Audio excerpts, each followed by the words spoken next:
What's going on, everyone? So welcome to my latest video. This is my review for the TV series Nathan For You, which aired from 2013 to 2017 on Comedy Central.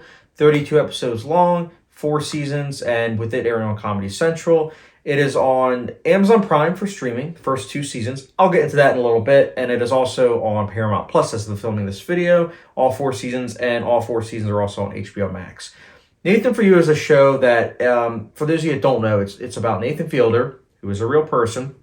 He is a business degree individual who's using that knowledge to try to help small business owners think outside the box to garner, obviously, money. Now, this is a show that it's a docu-reality comedy TV show. And to be honest with you, all 3 of those individually are just not really my bag. I don't really watch documentaries. I'll watch a documentary once every 5 years, something crazy like that. Reality TV shows, my wife, she loves reality TV shows. I'm not a big fan of them. And then comedy shows, my friends always like to joke around that I hate comedy. I don't. It's just one of those things that comedy, a lot of the times I just have to be in a certain mood, especially dry comedy. So putting all 3 of those together, I was just like, I don't know if I'm going to like this, man. I hope that I do. But I will say that with my friend Mike Townsend, shout out to you, Mike, with him recommending this show and the rehearsal, I decided actually to watch the rehearsal week to week. And after I watched the premiere of the rehearsal, I said to myself, I think that Nathan For You, I should watch while I'm, watching week to week the rehearsal. And I'm glad that I did, because it is quite fascinating to have watched the rehearsal, which it was filmed, I believe, it was 5 years after the series finale of Nathan For You. It's just interesting to see Nathan Fielder is constantly trying to search for happiness, but not only searching for happiness, looking at things in retrospect and, with regret a lot of times, trying to do things differently, retrospectively, and try to, move on in the future.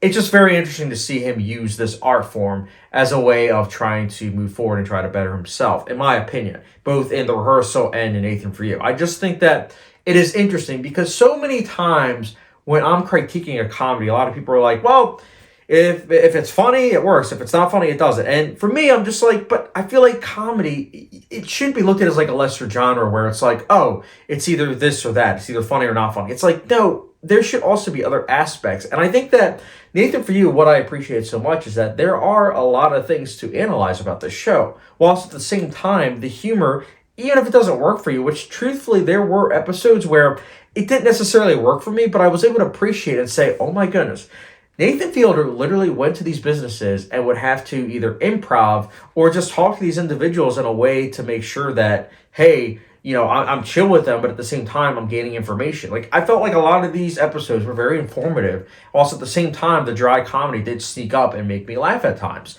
And I also like the documentary style of filmmaking, which it makes sense because, again, it is a docu-reality comedy show.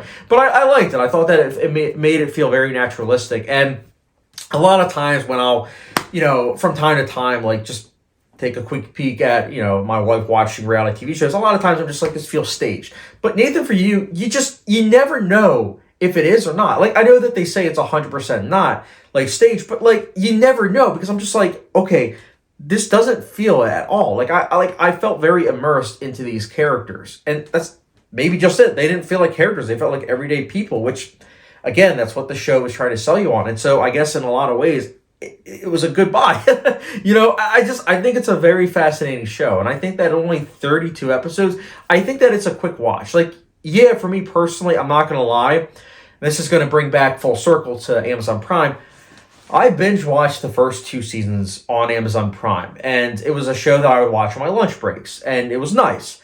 But HBO Max, I guess just with my data plan, Verizon, I guess they just don't really allow HBO Max to, use the data and everything, which is a shame. But so what I'm trying to get at is that Amazon Prime only had the first 2 seasons. HBO Max had all 4 seasons. So I was going to watch season 3 and 4 on HBO Max.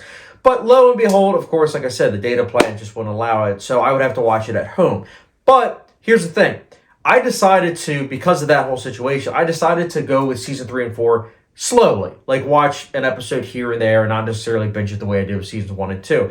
And I'm glad that I did because everything that I mentioned at the beginning of this review, the themes and messages, and I found them very enriching. I think that I found them so enriching because I took my time with the second half of this series, and I was really able to kind of, look at things in retrospect of the show the same way that Nathan oftentimes would. Like, there are a lot of times that he would look at certain episodes and be like, I wish that I did things differently. And I think that it's really smart that he did that because it gave us as viewers things to also think about. So it's a show that really everything is set up in a way that when the finale, which by the way is 83 minutes long, I believe, so it's a feature-length finale. When that finale hits, it's like, holy cow, it full circle, the whole show comes around. And also, I just loved how it served as a precursor for the rehearsal, like that last episode.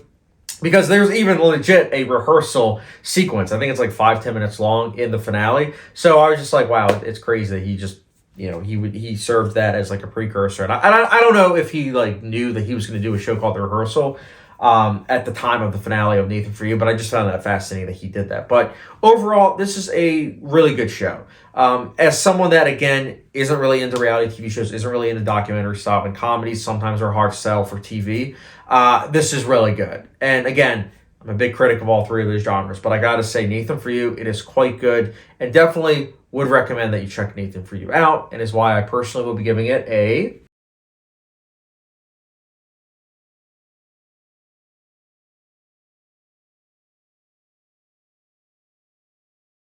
But yeah, guys, let me know your thoughts on Nathan For You. Did you like it? Did you not? And what's your favorite episode of Nathan For You? Let me know in the comment section down below. I would say for me, maybe it's just because I literally just watched the finale, but the finale might be my favorite episode, but there are a lot of gems in this series. So would definitely recommend you guys check Nathan For You out. And as always, guys, thank you very much for watching. And don't forget the subscription, notification bell, follow me on Letterboxd, and I will catch you guys later.